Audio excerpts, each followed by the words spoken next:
Hi friends, ಇವತ್ತಿನ video ಮೂಲಕ morning ಬ್ರೇಕ್ಫಾಸ್ಟ್ಗಾಗಿರ್ಬೋದು, ಇಲ್ಲಾಂತಂದರೆ ಮಧ್ಯಾಹ್ನ ಲಂಚ್ಗಾಗಿರ್ಬೋದು, ಇಲ್ಲಾಂತಂದರೆ ಲಂಚ್ ಬಾಕ್ಸ್ಗಾಗಿರ್ಬೋದು ತುಂಬಾ ರುಚಿಯಾಗಿ ಕಡಲೆ ಬೀಜ ಕ್ಯಾಪ್ಸಿಕಮ್ ಮಸಾಲೆ ಅನ್ನ ಯಾವ ರೀತಿ ಮಾಡೋದು ಅಂತಂದ್ಬಿಟ್ಟು ತೋರಿಸ್ಕೊಡ್ತಾ ಇದ್ದೀನಿ. ಸೊ ಈ ವಿಧಾನದಲ್ಲಿ ಮಾಡಿದ್ದೀರಾ ಅಂತಂದರೆ ಮಾಡೋದು ಅಷ್ಟೇ ತುಂಬ ಸುಲಭ ಆಗಿರೋದ್ರಿಂದ ಅಷ್ಟೇ ರುಚಿಯಾಗೂ ಸಹ ಇರುತ್ತೆ. ಸೊ ಬನ್ನಿ ಇವಾಗ ಲೇಟ್ ಮಾಡ್ದಿರಾ ಈ ಕಡಲೆ ಬೀಜ ಕ್ಯಾಪ್ಸಿಕಮ್ ಮಸಾಲೆ ಅನ್ನ ಯಾವ ರೀತಿ ಮಾಡೋದು ಅಂತಂದ್ಬಿಟ್ಟು ನೋಡೋಣ. ಈ ರೈಸ್ ಮಾಡೋದಕ್ಕೆ ಮೊದಲು ಈ ರೀತಿಯಾಗಿ ಸಿಂಪಲ್ ಆಗಿ ಮಸಾಲೆ ರೆಡಿ ಮಾಡ್ಕೋಬೇಕು. ಹಾಗಾಗಿ ಕಡಾಯಿಗೆ 2 ಟೇಬಲ್ ಸ್ಪೂನ್ ಆಗುವಷ್ಟು ಕಡಲೆ ಬೀಜನ ಹಾಕಿ ಲೋ ಫ್ಲೇಮ್ನಲ್ಲಿ 1-2 ನಿಮಿಷ ರೋಸ್ಟ್ ಮಾಡ್ಕೋಬೇಕು.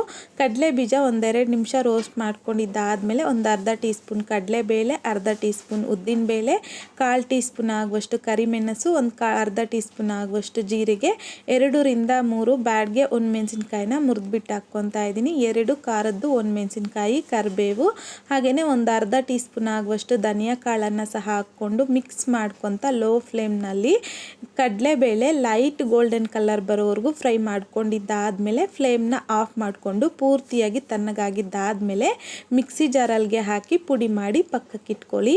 ಈಗ ಕಡಾಯಿಗೆ 2-3 ಟೇಬಲ್ ಸ್ಪೂನ್ ಆಗುವಷ್ಟು ಎಣ್ಣೆ ಬಿಸಿ ಆಗಿದ್ದಾದಮೇಲೆ ಅರ್ಧ ಟೀ ಸ್ಪೂನ್ ಸಾಸಿವೆ, ಅರ್ಧ ಟೀ ಸ್ಪೂನ್ ಕಡಲೆಬೇಳೆ, ಅರ್ಧ ಟೀ ಸ್ಪೂನ್ ಉದ್ದಿನಬೇಳೆ, ಅರ್ಧ ಟೀ ಸ್ಪೂನ್ ಜೀರಿಗೆನ ಸಹ ಹಾಕ್ಕೊಂಡು ಮಿಕ್ಸ್ ಮಾಡ್ಕೊತ ಲೋ ಫ್ಲೇಮ್ನಲ್ಲಿ ಲೈಟ್ ಗೋಲ್ಡನ್ ಕಲರ್ ಬರೋವರೆಗೂ ಕಡಲೆಬೇಳೆ ಫ್ರೈ ಮಾಡ್ಕೊಂಡಿದ್ದಾದಮೇಲೆ ಒಂದು ಮೀಡಿಯಮ್ ಸೈಜಲ್ಲಿರುವಂಥದ್ದು ಈರುಳ್ಳಿನ ಸಣ್ಣದಾಗಿ ಕಟ್ ಮಾಡಿಬಿಟ್ಟು ಹಾಕ್ಕೊತಾ ಇದ್ದೀನಿ. ಒಂದು 8-10 ಎಸ್ಲಾಗುವಷ್ಟು ಬೆಳ್ಳುಳ್ಳಿನ ಮೇಲ್ಗಡೆ ಸಿಪ್ಪೆ ತೆಗೆದು ಕ್ರಷ್ ಮಾಡಿ ಹಾಕ್ಕೊತಾ ಇದ್ದೀನಿ. ಕರಿಬೇವನ್ನು ಸಹ ಹಾಕ್ಕೊಂಡು ಮಿಕ್ಸ್ ಮಾಡ್ಕೊತ ಮೀಡಿಯಮ್ ಫ್ಲೇಮ್ನಲ್ಲಿ ಈರುಳ್ಳಿನ ಒಂದು 50% ಆಗುವಷ್ಟು ಫ್ರೈ ಮಾಡ್ಕೋಬೇಕು. ಫ್ರೈ ಮಾಡ್ಕೊಂಡಿದ್ದಾದಮೇಲೆ ಒಂದು ಚಿಕ್ಕ ಸೈಜಲ್ಲಿರುವಂಥದ್ದು ಟೊಮೊಟೊನ ಸಣ್ಣದಾಗಿ ಕಟ್ ಮಾಡಿಬಿಟ್ಟು ಹಾಕ್ಕೊತಾ ಇದ್ದೀನಿ. ಹಾಗೆಯೇ ಒಂದು ದೊಡ್ಡ ಸೈಜಲ್ಲಿರುವಂಥದ್ದು ಕ್ಯಾಪ್ಸಿಕಮ್ನ ಸಣ್ಣದಾಗಿ ಕಟ್ ಮಾಡಿಬಿಟ್ಟು ಹಾಕ್ಕೊತಾ ಇದ್ದೀನಿ. ರುಚಿಗೆ ತಕ್ಕಷ್ಟು ಕಲ್ಲುಪ್ಪನ್ನು ಸಹ ಹಾಕ್ಕೊಂಡು ಈ ರೀತಿಯಾಗಿ ಎಲ್ಲ ನೀಟಾಗಿ ಮಿಕ್ಸ್ ಮಾಡ್ಕೊತ ಫ್ರೈ ಮಾಡ್ಕೊಳ್ಳಿ.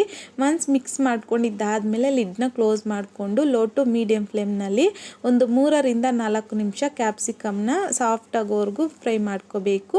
ನೋಡಿ, ಆದಷ್ಟು ನಮಗಿಲ್ಲಿ ಟೊಮೊಟೊ ಕ್ಯಾಪ್ಸಿಕಮ್ ಫ್ರೈ ಆಗಿದೆ. ಈಗ ಇದರಲ್ಗೇ ನಾವು ಸ್ಟಾರ್ಟಿಂಗಲ್ಲಿ ಮಸಾಲೆ ಪುಡಿ ರೆಡಿ ಮಾಡ್ಕೊಂಡ್ರಲ್ವ, ಸೊ ಆ ಪುಡಿನ ಹಾಕ್ಕೊಂಡು ಲೋ ಫ್ಲೇಮ್ನಲ್ಲಿ ಎಲ್ಲ ನೀಟಾಗಿ ಮಿಕ್ಸ್ ಮಾಡಿಕೊಂಡು ಫ್ಲೇಮ್ನ ಆಫ್ ಮಾಡ್ಕೊಂಬಿಡಿ ಅಷ್ಟೇ. ಈಗ ಇದರಲ್ಗೇ ಉದುರಾಗಿ ಬೇಯಿಸ್ಕೊಂಡಿರುವಂಥ ಅನ್ನ ಹಾಕ್ಕೊತಾ ಇದ್ದೀನಿ. ನಾನಿಲ್ಲಿ 1-2 ಪ್ಲೇಟ್ ಆಗುವಷ್ಟು ಬೇಯಿಸಿರುವಂಥ ಅನ್ನ ಹಾಕ್ಕೊಂಡಿದ್ದೀನಿ ಈ ಕ್ವಾಂಟಿಟಿಗೆ.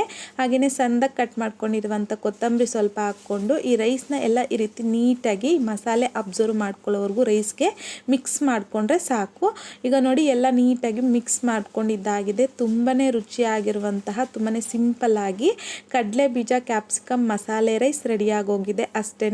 ಸೊ ಮಾರ್ನಿಂಗ್ ಬ್ರೇಕ್ಫಾಸ್ಟ್ಗಾಗಿರ್ಬೋದು, ಮಧ್ಯಾಹ್ನ ಲಂಚ್ಗಾಗಿರ್ಬೋದು, ಇಲ್ಲಾಂತಂದರೆ ಲಂಚ್ ಬಾಕ್ಸ್ಗಾಗಿರ್ಬೋದು, ಏನು ಮಾಡೋದು ರೈಸ್ ಅಂತ ಅಂದ್ಕೊಂಡಾಗ ಈ ರೀತಿಯಾಗಿ ತುಂಬಾ ಸಿಂಪಲ್ಲಾಗಿ ಅಷ್ಟೇ ರುಚಿಯಾಗಿ ಈ ರೀತಿ ರೈಸ್ ಮಾಡಿದ್ದಾದಮೇಲೆ ಹೇಗೆ ಬಂತಂದ್ಬಿಟ್ಟು ನಿಮಗೂ ಸಹ ಟೇಸ್ಟ್ ಕಾಮೆಂಟ್ ಬಾಕ್ಸಲ್ಲಿ ಕಮೆಂಟ್ ಮಾಡಿ, ಲೈಕ್ ಮಾಡಿ, ಹಾಗೆಯೇ ನಿಮ್ಮ ಫ್ರೆಂಡ್ಸ್ ಆ್ಯಂಡ್ ಫ್ಯಾಮಿಲಿ ಜೊತೆಗೆ ಶೇರ್ ಮಾಡಿ. ಮತ್ತಷ್ಟು ಈಸಿ ಆ್ಯಂಡ್ ಸಿಂಪಲ್ ಕ್ವಿಕ್ ರೆಸಿಪೀಸ್ಗೋಸ್ಕರ ದಯವಿಟ್ಟು ನೀವಿನ್ನೂ ನಮ್ಮ ಮೇಘಶ್ರೀಸ್ ಕಿಚನ್ ಚಾನಲ್ನ ಸಬ್ಸ್ಕ್ರೈಬ್ ಮಾಡಿಲ್ಲ ಅಂತಂದರೆ ಸಬ್ಸ್ಕ್ರೈಬ್ ಮಾಡಿ.